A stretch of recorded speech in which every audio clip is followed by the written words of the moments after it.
Hi, I'm Amy Quinn, and I'm here to talk about the benefits of new literacies in mathematics instruction. The Common Core standards for mathematical practice include a strand on using appropriate tools strategically. In order to demonstrate proficiency in this strand, students should be able to use a variety of technologies, including digital content, to explore, confirm, and deepen conceptual understanding. Speaking and listening standards also ask students to present an argument through speaking and to debate a problem or solution. And Anchor Writing Strand 6 calls for us to use technology, including the internet, to produce and publish writing and to interact and collaborate with others. There is no better way to teach these standards than through the use of new literacies. Anchor Reading Standard 7 calls for a wide variety of text assortment, both digital and not. Common Core standards no longer ask students to simply solve math problems, but rather to apply these skills to construct and demonstrate meaning.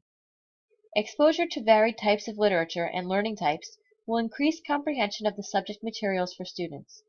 In our ever-changing world of digital technology, more and more tools are becoming available for teachers and students to use in order to enhance curricular studies. These new literacies include things like computer and media literacy.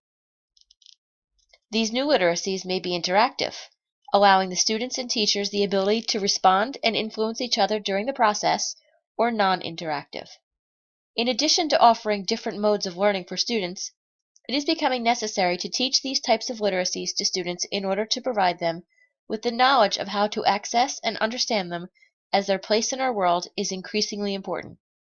According to Somali in 2001, if we are to prepare students for the emerging information age, we must help them comprehend and communicate through both traditional and emerging technologies. Lastly, there is a gap between how students read and write during school hours versus after school hours. Increasing our use of new literacies in the classroom might serve to increase their motivation and their focus on their studies.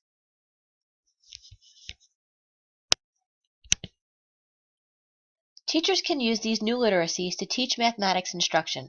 The multimedia we have available to us is out on our laptops, iPads, and other devices in school, and they can be a wonderful resource.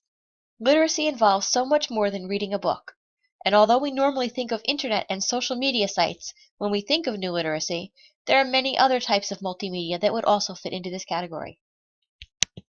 MathTV.com is a website that offers video explanations of how to solve mathematical expressions. The content on this site starts at the algebraic level. AAA Math has thousands of math lessons written out, and they are followed up by interactive problems to solve. The age range on this site is K to 8.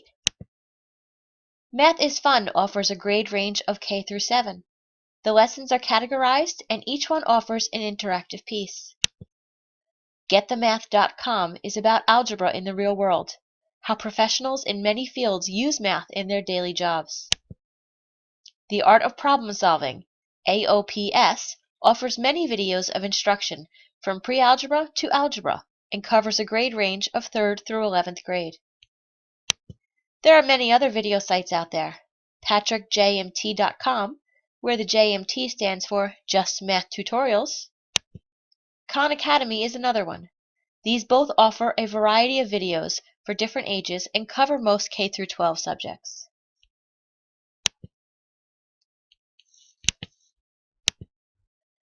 There are many methods that can be used to incorporate reading and writing with new literacies. One such method is blogging, which can be done through kid-safe sites such as EduBlogs or KidBlogs. Teachers have an option of assigning posting dates to each student and having other students respond. Alternately, teachers can write the postings and ask students to respond critically. Digital storytelling is another method that would be useful. Students can write stories that contain math problems, graphs, or charts, or they can create a historical story about math. Using Google Docs can provide students with the opportunity to collaborate on their brainstorming and/or writing. It also can generate quizzes that are self-graded. Students can work together to create documents, spreadsheets, drawings, pictures, forms, or collections. PhotoPeach is a free service that lets students use images, speech, and text to create slideshow presentations on any topic. One of the common complaints I hear from my students when they are reading online is that they are unable to write notes or highlight text like they are used to doing with paper. iAnnotate is a great app for iPads that allows students to take notes on text or information that they are reading online. Live Binders allow students to organize information from the internet into a virtual workbook, just as they would have in real life. This could be very helpful for organizing their project information. Students can get creative with their project presentations in math and use some of the following sites. These projects will serve a dual purpose of increasing and proving their mathematics comprehension, as well as increasing their confidence and ability to speak to an audience.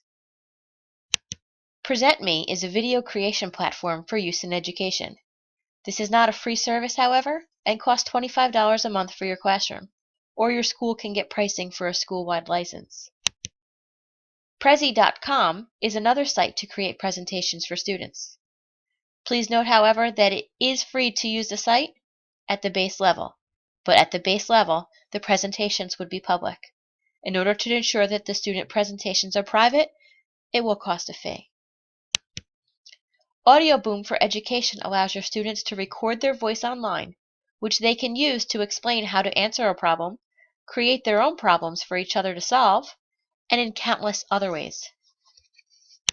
Students can also use YouTube to create videos with sound. Powtoon is a website that lets students create free animated videos and presentations with sound. Pixin lets students create comics and add a voice-over to them. This site offers a free trial, but once it expires, it will cost $8.99 a month for up to 200 students to use it. Boomwriter is another free website that asks students to write one chapter of a fiction, or in the case of math, nonfiction book at a time. Every student in a group will write, read, and then vote on the submissions that they like the best. The winning submission is added to the piece, and the process continues until the book is complete. At the conclusion of the project, you will have the ability to have your book printed. They also have added in a vocabulary section that lets students apply and share their knowledge of key vocabulary terms. Photobabble is a free service that allows you to quickly turn a picture into an audio picture story. It is considered social media, which may have some additional guidelines for you to follow as per your district's policy. It would be great for learning geometric shapes. Have students find real-life pictures and give a brief recording of the name of that shape and definition. It could also be a wonderful tool for STEM projects relating to bridge design and angles, or something along those lines.